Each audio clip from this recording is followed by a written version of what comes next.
আজকে আমি এখানে বুটের ডাল দিয়ে মুরগির মাংস দিয়ে রান্না করব। এখানে আমি দিয়ে দিচ্ছি পরিমাণ মতো পেঁয়াজ, রসুন, আদা পেস্ট,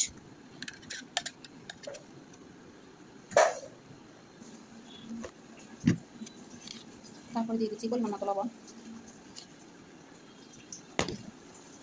দিয়ে দিচ্ছি হলুদের গুঁড়া,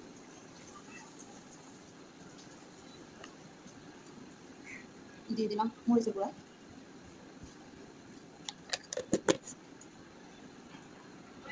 দিয়ে দিচ্ছি এখানে আমার ঘরে বানানো মশলা গুঁড়া।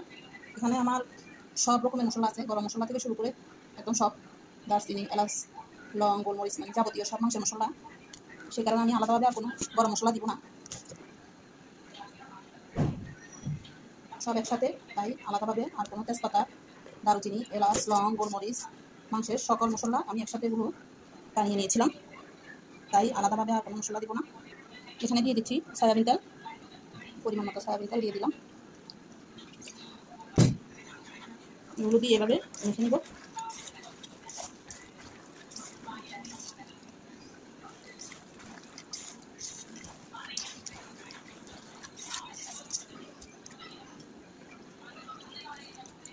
একটু পানি দিয়ে দিলাম, নরমাল পানি।